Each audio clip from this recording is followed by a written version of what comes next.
తన అభిమాన hero cinema వస్తుందంటే చాలు ఫ్యాన్స్ ఆ మూవీ షూటింగ్ ఎప్పుడు స్టార్ట్ అవుతుంది, ఎంతవరకు వచ్చింది, హీరోయిన్ ఎవరు, రిలీజ్ ఎప్పుడు, ఏ టైటిల్ పెడుతున్నారు, ఇలా అన్ని విషయాల గురించి తెలుసుకోవడానికి ఆరాటపడుతుంటారు. ఇక మేకర్స్ సైతం వారి క్యూరియాసిటీని అర్థం చేసుకొని మూవీకి సంబంధించిన అప్డేట్స్ ఇస్తుంటారు. కానీ ఓ సినిమా విషయంలో మాత్రం ఫ్యాన్స్ ఒకే ఒక్క అప్డేట్ కోసం ఆసక్తిగా ఎదురుచూస్తున్నారు.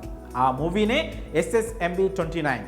సూపర్ స్టార్ మహేష్ బాబు, దర్శక ధీరుడు రాజమౌళి కాంబోలో రాబోతున్న ఈ సినిమా కోసం ప్రపంచవ్యాప్తంగా ఉన్న సినీ ప్రియులు ఎదురు చూస్తున్నారు. SSMB29 మహేష్ బాబు రాజమౌళి కాంబినేషన్లో రానున్న ఈ మూవీకి సంబంధించి రకరకాల వార్తలు సోషల్ మీడియాలో వైరల్గా మారాయి.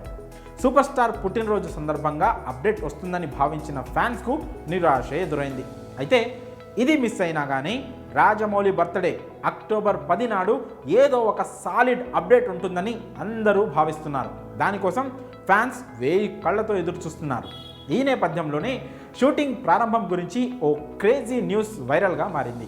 ఈ నెల చివరి నుంచి చిత్ర యూనిట్ సభ్యులందరూ వర్క్షాప్లో పాల్గొంటారని ఇండస్ట్రీ వర్గాల నుంచి అందుతున్న సమాచారం. ఇదిలా ఉంటే SSMB29 రెగ్యులర్ షూటింగ్ డిసెంబర్ నుంచి స్టార్ట్ కాబోతున్నట్లు తెలుస్తోంది. తొలి షెడ్యూల్ను విదేశాల్లో ప్లాన్ చేస్తున్నారట మేకర్స్.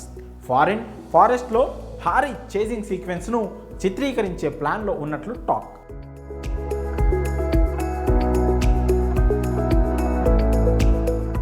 ఆ తర్వాత గ్యాప్ లేకుండా షూటింగ్ చేయాలని చిత్ర యూనిట్ ప్రణాళికలు సిద్ధం చేస్తోంది. అయితే ఇందుకు సంబంధించి అధికారిక ప్రకటన ఇంకా రావాల్సి ఉంది. ఇక ఈ న్యూస్ కాస్త బయటికి రావడంతో మహేష్ ఫ్యాన్స్ సంతోషం వ్యక్తం చేస్తున్నారు. కాగా ఈ సినిమా టైటిల్ విషయంలో కూడా చాలా వార్తలు వచ్చాయి. గోల్డ్, గరుడ టైటిల్స్ ఈ చిత్రానికి పెడతారని వార్తలు ప్రచారంలో ఉన్నాయి. ప్రస్తుతం అయితే ప్రీ ప్రొడక్షన్ పనులు కొనసాగుతున్నాయి. హాలీవుడ్ రేంజ్లో యాక్షన్ అడ్వెంచర్గా రూపొందుతుందని ఈ మూవీపై అంచనాలున్నాయి. హాలీవుడ్కు చెందిన స్టార్ టెక్నీషియన్స్ ఈ మూవీ కోసం పనిచేయబోతున్నట్లుగా తెలుస్తోంది. అయితే మహేష్కు జోడీగా ఎవరు నటించబోతున్నారు, విలన్ ఎవరు, ఇతర క్యాస్టింగ్ ఎవరు అన్నది తెలియాల్సి ఉంది. క్రేజీ కాంబోలో రాబోతున్న ఈ మూవీకి సంబంధించిన అప్డేట్ కోసం ఎదురు చూసే ఫ్యాన్స్ జక్కన్న పుట్టినరోజు వరకు వెయిట్ చేయాల్సిందే. చూడాలి మరి జక్కన్న పుట్టినరోజు నాడైనా అప్డేట్ వస్తుందో రాదో.